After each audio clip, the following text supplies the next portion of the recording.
8 May 1945, Berlin. In a brown notebook in a half-collapsed flat, a clerk named Carl M. writes, "We will build our new life with the same hands that saluted, and the price will be silence. The room has no glass. The city has no skin. Rubble where a street once ran. Rubble where habits once lived. The air carries plaster and ash, and a quiet that feels unnatural." He writes it quickly. He hides the page. He knows that in this city, on this day, some truths are a kind of contraband. The rubble has numbers, the mathematics of broken stone. Between 1943 and 1945, Allied bombers pounded Berlin into mounds that came to be named like hills. The Teufelsberg raised from the debris of a ruined capital. In the British and American zones, occupation reports counted thousands of kilometers of railway bent into twisted iron, millions of cubic meters of masonry leveled.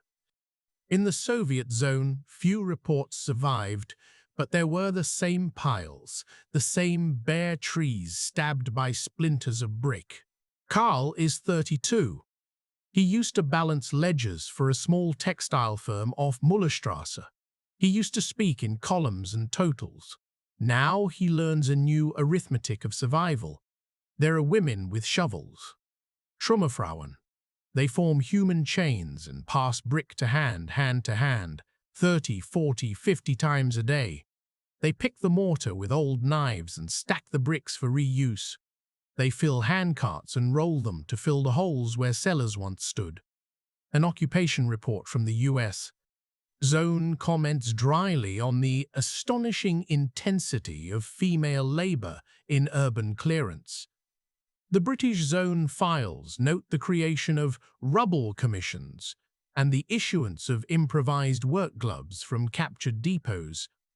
Photographs in Bundesarchiv collections show headscarves, bent backs, the harsh geometry of broken walls. Karl watches them from the curb. He wrote in his book, "The city is being rebuilt by women with grief in their arms." He goes to the police station that is now an administration office. He leaves his name with the Suchdienst, the search service for missing persons. The mathematics of absence is crude. You write the names of the lost on a sheet. You check lists posted on doors. You stop at basement bulletin boards where photographs of strangers stare back. You send a letter to a camp 400 kilometers away and hope a reply comes before winter. He gets a paper card. It is stamped.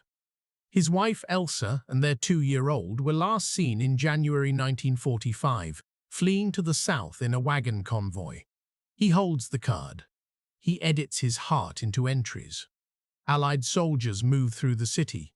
Boots leave prints in dust. Curfews are posted. In the first weeks, Germans are told to stay indoors after dusk. Loudspeakers repeat hours. There is fear of retribution. Rumors run faster than criminal law. In the Soviet sector, women walk in pairs. They cut their hair short. They smear soot on faces to look older. They set up barter in whispers. In the American and British zones, there are orders against fraternization.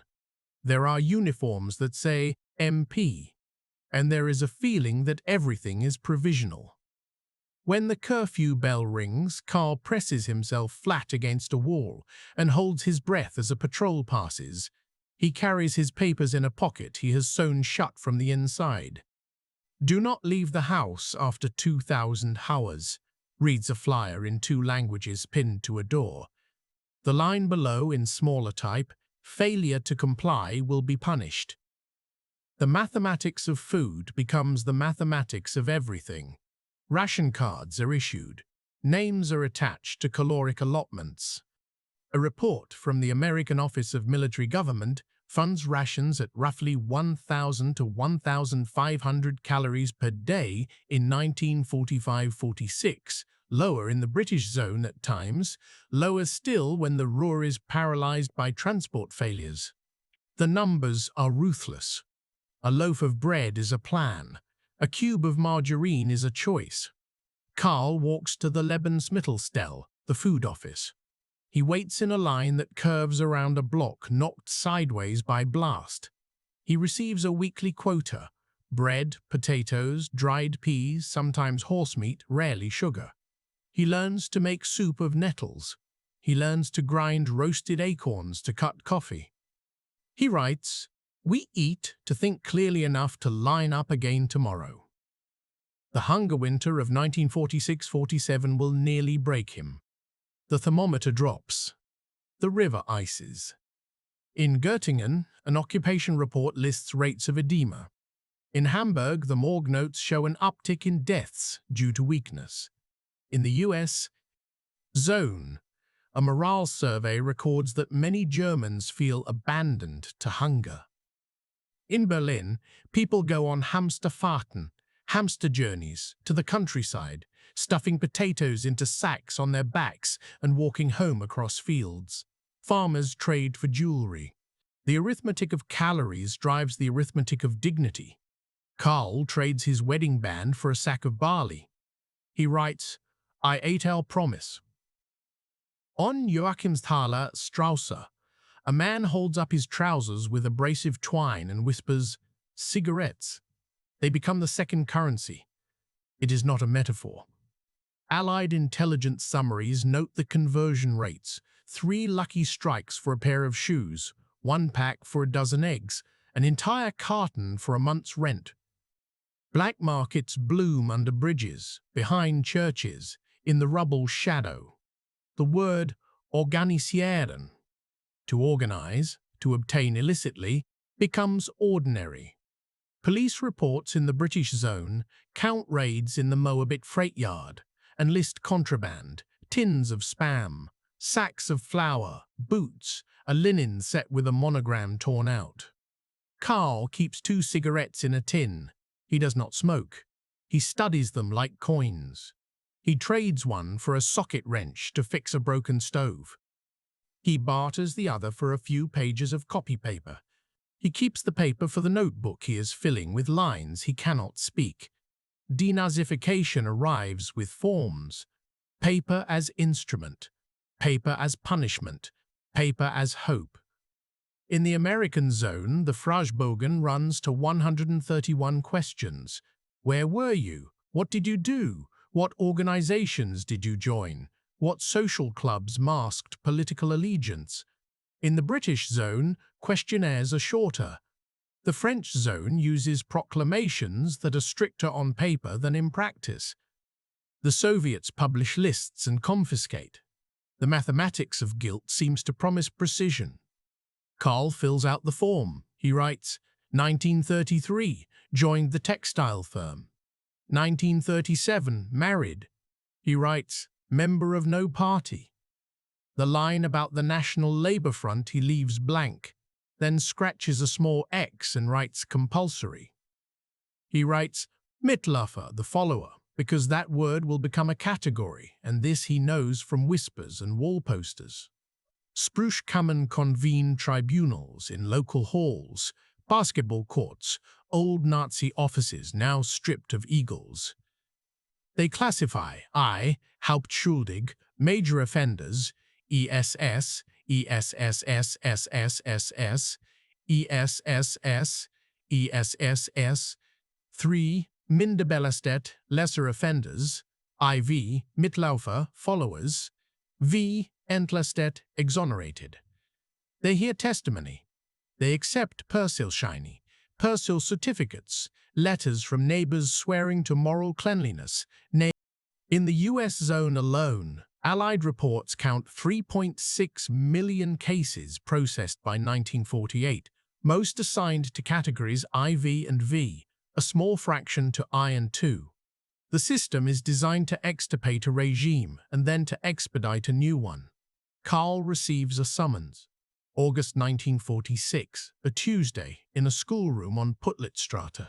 He wears a borrowed jacket. He stands, and a man at a table asks questions. Did you benefit? Did you command? Did you propagate? He answers with sentences that feel like stilted offerings. I typed invoices. I never joined the party. I gave to the winter relief because everyone did. He produces a letter from a Jewish neighbor who survived and who wrote a line that weighs more than heat. He helped me once with a ration card when others turned away. The tribunal assigns him Category 4, follower. Follower. 2 years of curtailed rights, then a probation lifted. He signs. He walks home. He supposes he is lucky. The mathematics of guilt is not an algebra of fairness. Who goes to prison? Who goes back to a desk? It depends on the zone. It depends on neighbors. It depends on new necessities. The Americans need administrators. The British want trains to run. The French dismantle factories as reparations and then seek foremen to pack machines. The Soviets purge and replace or recruit and repurpose. Denazification files in Bundesarchiv records show patterns. Engineers find work quickly. School teachers often sit idle for years, then return to classrooms with amended syllabi. Some judges are expelled, others are retained because cases pile up. In the towns, people look down when a former SA man passes. In cities, people nod politely when a familiar face reappears behind a counter. An occupation report in 1948 acknowledges what the paperwork cannot conceal. Denazification has become a tool to re-establish administrative capacity within a democratic frame. Total justice is inimical to stability.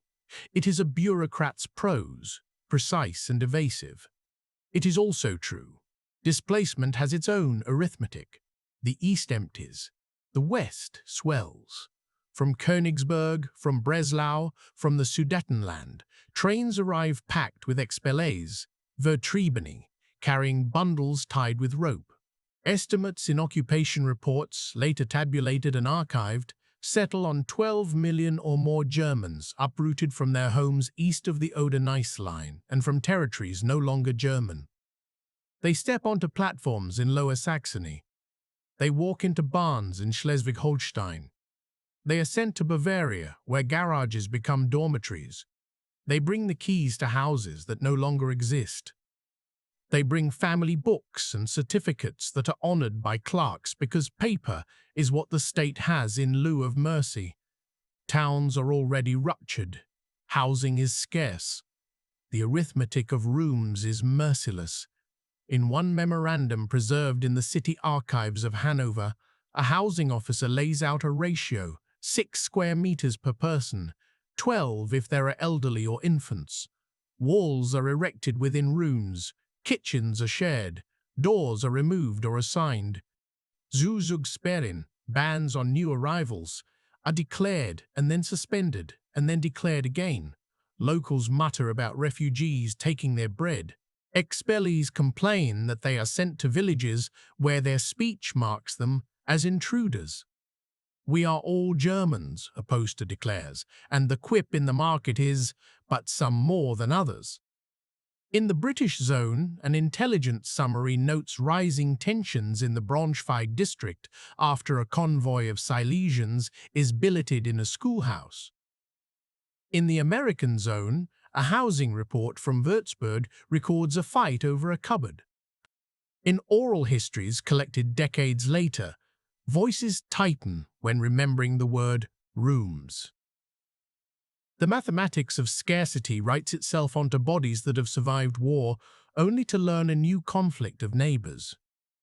Karl finds a job in this arithmetic. In the autumn of 1946, he begins work at the Municipal Housing Office in Berlin's British sector, a temporary post that becomes permanent. His ledger becomes a list of lives multiplied across addresses. He studies names and totals. He assigns flats. He writes eviction notices when apartments must be requisitioned for returning soldiers or relocated office staff. He distributes coal coupons for winter. He stamps certificates for expellees who are to receive bedding and a pot. He catalogues bomb damage using a rubric established by the occupation government: Category A, repairable; B, heavily damaged; C, total loss. He knows that the numbers do not comprehend rooms that were once the outlines of a marriage, or a birth, or a piano. His desk is near a window with a broken sash string. He fixes it with wire. He balances the window with a bottle of sand. He holds the city in columns and rows and hopes the structure will hold. Near his building, a camp is established. It houses displaced persons, Jews who were slaves in factories, forced laborers from Poland and Ukraine, POWs who cannot go home or refuse to go home. They live in barracks. They hang laundry on wires tied to saplings. In Feldafing, in Zielsheim, in Fehrenwald, in Bergen-Belsen, in dozens of camps across Germany, thousands of people negotiate a post-war life that is not a return but a redirection. In the British zone, reports note that some DPs receive more calories per day than local Germans, a policy rooted in reparation, not vengeance, but one that generates envy. The phrase, "they eat our bread," appears in police memos. There is gritting of teeth. There is contempt. There is also, sometimes, a bowl passed over a fence. On a page in his notebook, Karl copies a line from an occupation bulletin. The German population is confronted with the existence of the camps. He draws a shaky box around the words.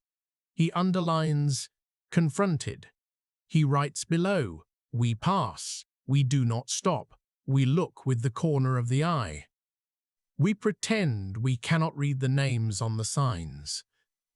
When the first photographs from Buchenwald and Dachau are displayed in town halls, people crowd in and shake their heads.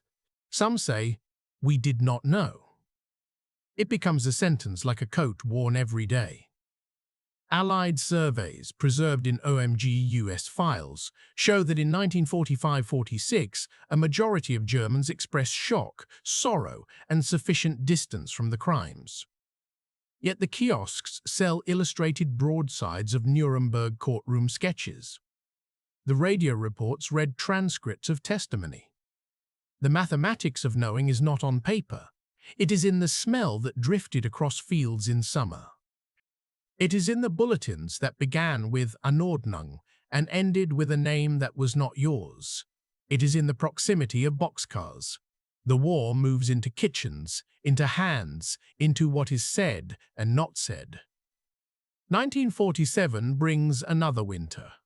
The British zone chokes on coal that cannot be moved. The Ruhr sits. The Soviets strip their zone of rail stock. The Americans calculate that there must be a German state that is a bulwark, and they begin to say the name of that calculation out loud, the Marshall Plan.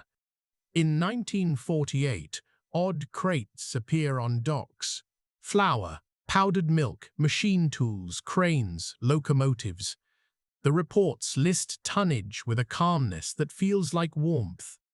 Karl reads about it in the Berliner Zeitung and watches the trucks roll over cracked cobbles. June 20, 1948, the money changes. The old Reichsmark is gathered like fallen leaves. The new Deutsche Mark arrives wrapped in paper bands.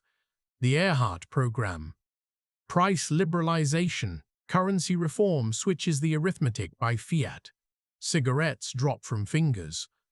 The black market shrivels. Shop windows fill. People stand before displays as if they are altars. Wirtschaftswunder, writes a journalist in 1950, the economic miracle. It is called a miracle because the underlying equations are complicated. American aid, a skilled workforce, global demands for goods, a political desire to demonstrate the superiority of a West that can measure happiness in refrigerators. The files label it reconstruction. The ads label it new life. The Berlin blockade begins 10 days after currency reform. The Soviets strangled the city by cutting rail and road. The mathematics of air replaces the mathematics of rails. At Tempelhof, aircraft land every 62 seconds at the peak of the airlift. They bring coal, flour, medical supplies, hope quantified in sacks. An American pilot drops candy tied to handkerchiefs. Children call them raisin bombers, because sweetness falls from the sky. Carl watches a C-54 lift into overcast. He writes, "We have new fathers." He means it with gratitude and calculation. He knows that the project of justice is being replaced by the project of alliance. He knows that communism will be the new enemy, not his neighbor's forgotten armband. He is honest with himself in his notebook and careful in his speech. He is promoted. His job title changes to referent for housing allocation, a bureaucrat's poetry. The denazification files shift to the back of the cabinet. The files labeled Labor and Reconstruction move to the front. In 1951, the new Federal Republic passes Article 31, the law regulating the legal status of persons who were dismissed from public service in the denazification process. It permits the reinstatement of many. The mathematics of guilt changes again. A chancellery official named Globke, who once annotated Nazi laws, now writes memos in A New Democracy. Theodor Oberländer, an old nationalist with dark associations, sits in a cabinet post. The Wirtschaftswunder is built by hands that used to put rubber stamps on documents with eagles. The math is not metaphysical, it is payroll. It is the number of experienced engineers. It is the need to rebuild bridges that require calculations taught by men who took an oath to a different order. The Allied occupation reports note with discomfort the speed with which expertise outruns the demands of memory. The files do not conclude, they record. At his desk, Karl handles the Lastenausgleich, the Equalization of Burdens Act of 1952, a law created to compensate those who lost property and homeland in the East. He calculates payments based on property lists sealed in brittle envelopes. He stamps vouchers that will buy a sewing machine or a kitchen table. He knows the values on the pages do not measure the loss they pretend to compensate. He writes in his book, "The mathematics of fairness in a country short of goods is a mathematics of quiet." In his neighborhood, a plaque goes up, "Den Opfern von Krieg und Gewaltschaft," to the victims of war and tyranny. It is a sentence designed to be wide enough that it covers everyone and thus no one in particular. The schoolchildren recite names of battles and dates of bombings. The VVN, the Association of Persecutees of the Nazi regime, asked for a different plaque with a different name. The city council debates it for months and then installs the broad one. The mathematics of commemoration is a balance sheet of discomfort. Karl's son, born in 1949, learns from a schoolbook in 1957 that the Nazi period was a time of misguidance. He reads about rationing and ruins. He is not assigned to read the testimonies printed after Nuremberg. No teacher mentions a family name in the line of perpetrators. The boy brings home an essay titled "My City Reborn," and Karl reads it with pride and nausea. He writes in his notebook, "We built stability with the bricks at hand, and we named the mortar Forgetting." Across town, a synagogue is repaired, and a ceremony is held with polite speeches. The few Jews who remain sit in the front row. They are a presence that demonstrates a claim that Germany can be a different place. They hold quiet like professionals of a craft. In the Soviet zone, now the German Democratic Republic, the narrative is simpler and harder. The state declares itself anti-fascist, and thus the true successor to the Germany that should have been. Trials are held with predetermined outcomes. Monuments to communists murdered by the Nazis are erected. Collective guilt is declared solved by ideology. The border police recruit ex-party members. In June 1953, East German workers strike for bread and for politics. The uprising is crushed by tanks. The mathematics of hope does not favor uprisings in that year. Families split. Some cross from east to west to find work, to breathe. Before 1961, the frontier in Berlin is a line you can step across if you know how. After August 13, 1961, the line is concrete.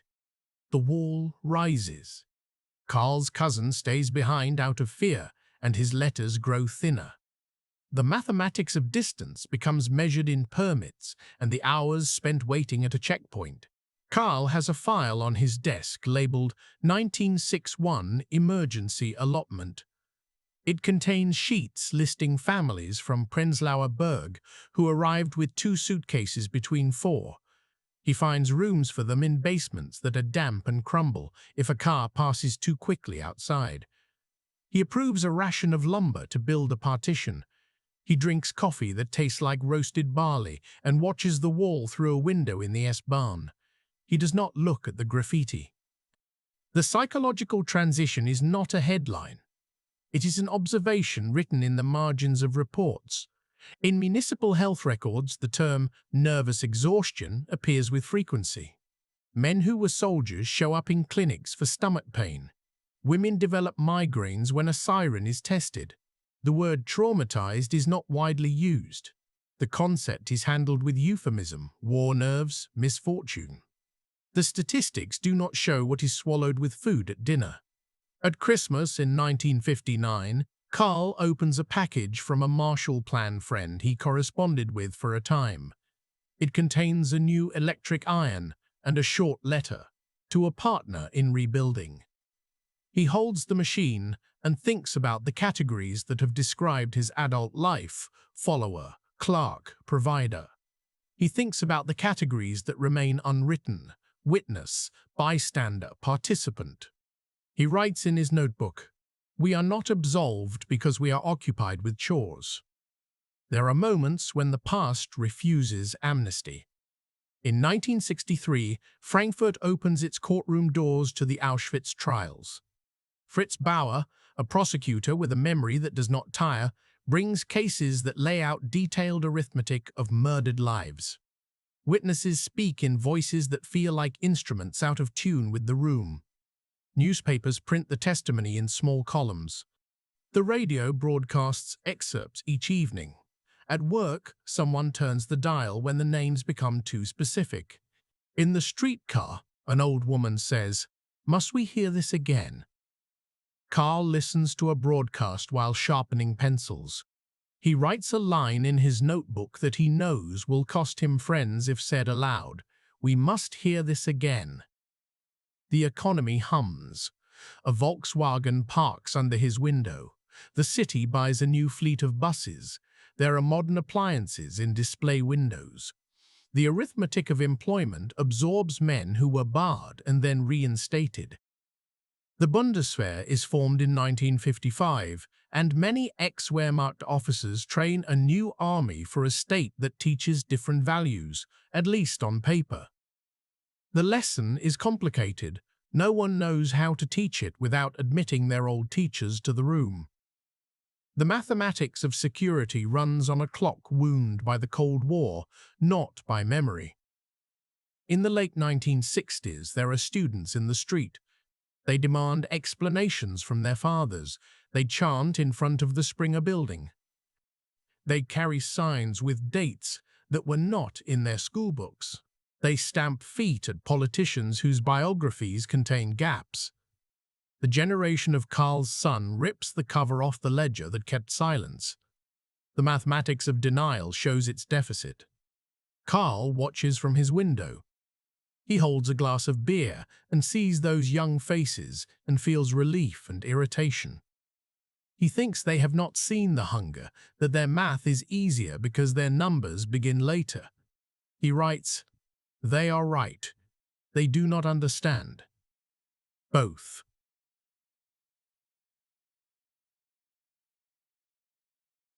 The story of the post-war years is not summarized by any single ledger. Archives are boxes. Papers go brittle. Oral histories capture voices that shift in tone as memory approaches a name. Police reports count incidents that no one mentions at dinner. Allied intelligence summaries available in the Bundesarchiv and the National Archives read like notes made by a visitor in a room where the air is dense with things unsaid. Carl remains what he was at the start, a man of totals. He totals rooms. He totals payments. He totals petitions for heating allotments in cold winters that keep coming, even when the country is rich. He names new towers that